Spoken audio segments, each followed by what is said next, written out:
साला ये पिंक पत्ती जो कि गर्ल्स का बहुत ही ज्यादा फेवरेट कलर है, यानी कि 2000 का नोट जो कि कुछ समय पहले ही आया था और उसे बस मोदी जी और आरबीआई की नजर लगी और वापस हो गया है बैन। तो 2000 का नोट भी साला सोचता होगा उसी आशिक की तरह कि जब तुझे मैं इसको छोड़ना ही था तो फिर लाया ही क्यों।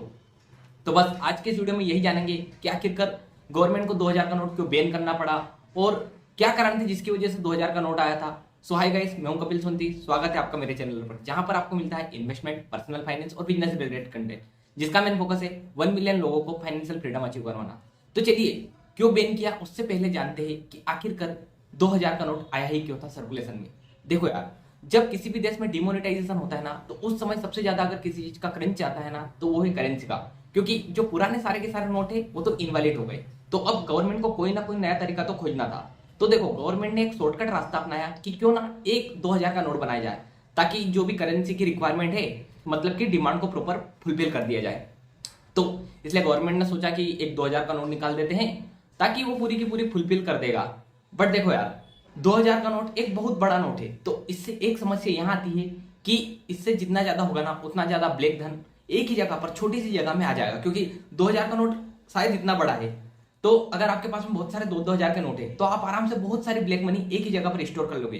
तो देखो, गवर्नमेंट ने बहुत ही पहले इंटेंशन दे दिया था कि वो इस नोट को बैन करने वाले हैं। जो समझदार थे वो तो पहले ही समझ गए थे कि एक ना एक दिन आगे जाकर ये नोट बैन होगा। और अगर हम बात करें डेटा की भी, तो गवर्नमेंट ने 2018-19 के बाद में 2000 के नोट की प्रिंटिंग बिल्कुल तरीके से बंद कर दी थी।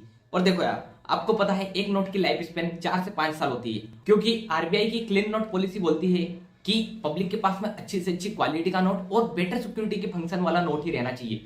तो अगर किसी नोट की लाइफ स्पेन पहले ही 4-5 साल हो गई और आपने 18-19 से उनको बिल्कुल प्रोडक्शन करना भी बंद कर दिया, ऑब्वियस बात है कि पब्लिक के पास में वो क्या बोलते हैं उसको, मेली कुचली ही करेंसी बचेगी। तो इसके लिए इसको वापस लेना ही था। और बात भी करें अगर हम डेटा की, तो 2018-19 के आसपास ये 37 से 38% करेंसी के फ्लो को प्रेजेंट करता था। वहीं आज के समय में ये बस 10-10.5% के आसपास ही करेंसी का फ्लो रखता है। तो गवर्नमेंट का इंटेंशन बहुत पहले से क्लियर था, और जो भी मतलब कि थोड़े समझदार थे ना, उनको पहले से ही पता था कि 2000 का नोट दिख ही नहीं रहा है, तो हो सकता है आगे गवर्नमेंट बैन कर दे। तो इससे ज्यादा इंपैक्ट तो नहीं आया है। तो चलिए बात करते हैं कि आखिरकार गवर्नमेंट ने 2000 का नोट बैन क्यों किया। तो देखो यार, इसका फर्स्ट और फॉरमोस्ट कारण तो एक ही है, वो है करप्शन को रोकना। क्योंकि 2000 का नोट छोटी जगह में बहुत ज्यादा ब्लैक मनी को होल्ड कर सकता है, तो इससे जो भी मतलब क्रिमिनल इंटेंशन है वो बढ़ जाएंगे। तो ऑब्वियसली, और इसके अलावा एक रीजन आप मान ही सकते हो कि मोदी जी का तो एक इंटेंशन है ही सही कि जैसे ही चुनाव आए तो दूसरी पार्टी को तोड़ने के लिए आप नोट ही बैन कर दो, तो साला कहां से देगा पैसा। बट ये एक पॉलिटिकल व्यू है, तो मैं इसको इंक्लूड करना चाहता ही नहीं हूं। इसके अलावा भी देखो यार, 2000 का नोट बहुत बड़ा नोट था। अगर आप किसी छोटे तबके वाले दुकानदार के पास में जाओगे और बोलो कि भाई 2000 का खुला दे दे, तो लिटरली आपको कोई 2000 का नोट खुला भी नहीं दे पा रहा था। तो मेरे हिसाब से तो एक अच्छी स्टेप है लेने की कि हाँ, 2000 का नोट बैन कर दो। तो चलिए अब बहुत ही ज्यादा महत्वपूर्ण जानकारी के बारे में बात कर लेते हैं कि क्या हो यदि आपके पास में 2000 का नोट है, आप कितने नोट एक्सचेंज करवा सकते हो। तो देखो यार, 30 सितंबर 2023 तक आप जितने भी आपके पास में 2000 का नोट है उनको एक्सचेंज करवा सकते हो। बट एक कंडीशन है कि आपको एक समय में सिर्फ 10 नोट ही एक्सचेंज करके दिए जाएंगे। और अगर आप बहुत ही ज्यादा करोड़पति अरबपति हो और आपके पास में बहुत सारे 2000 के नोट है, तो लिटरली आप पर ईडी की नजर पड़ने वाली है। क्योंकि जवाब तो मांगेंगे कि आपके पास में आखिरकार इतने कैसे आए, इतने पैसे कैसे आए। तो अगर आपके पास में एक लेजिटमेट और लीगल सोर्स है तो आप बता देंगे, तो इससे प्रॉब्लम ज्यादा क्रिएट नहीं होगी। तो अब एक और इंपॉर्टेंट क्वेश्चन आपके मन में आता होगा कि क्या जो 2016 में हुआ था उसी तरह का भगदड़ मचेगा। तो लिटरली देखो यार, गवर्नमेंट ने अगर बहुत पहले से ही इसका प्रिंटिंग प्रोसेस रोक दी थी तो इतना ज्यादा इफेक्ट नहीं होगा। क्योंकि मैंने तो बहुत पहले 2000 का नोट देखा था, लिटरली बहुत समय हो गया 2000 के नोट को सही से देखे हुए भी। और अगर आपके पास में तो नॉर्मली थोड़ा अगर अभी ज्यादा भगदड़ है तो आप आराम से कभी भी एक्सचेंज करवा सकते हो। क्योंकि गवर्नमेंट ने भी 30 सितंबर के बाद में क्या होगा उसके बारे में भी कुछ क्लियरेंस नहीं दिए कि उसके बाद में मैं बिल्कुल बैन कर देंगे या फिर कुछ लीगल टेंडर रहेगा या फिर नहीं। पर आप 30 सितंबर तक एक्सचेंज करवा सकते हो, तो अभी आपके पास में अच्छा खासा समय है।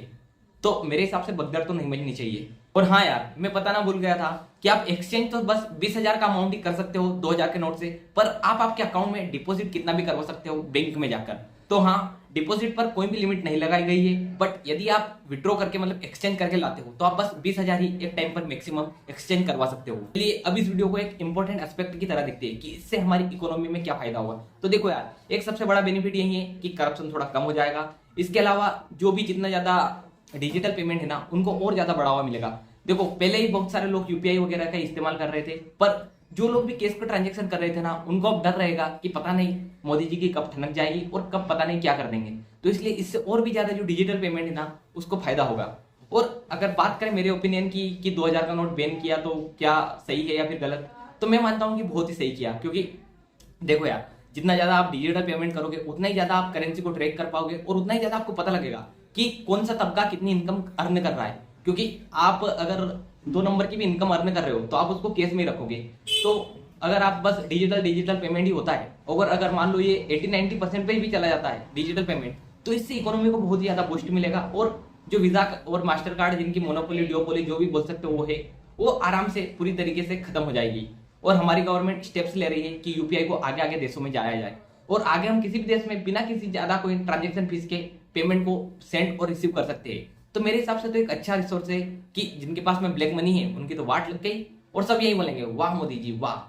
सो गाइस, ये वीडियो को यहीं पर एंड करते हैं। अगर आपको वीडियो पसंद आया तो वीडियो को लाइक करना, चैनल को सब्सक्राइब करना और साथ ही आप कमेंट कर सकते हो कि नेक्स्ट वीडियो किस टॉपिक पर बनाऊं। और हाँ गाइस, मैं फंडामेंटल एनालिसिस के ऊपर भी कोर्स ला रहा हूं, तो उसे भी आप चेक जरूर कर सकते हो।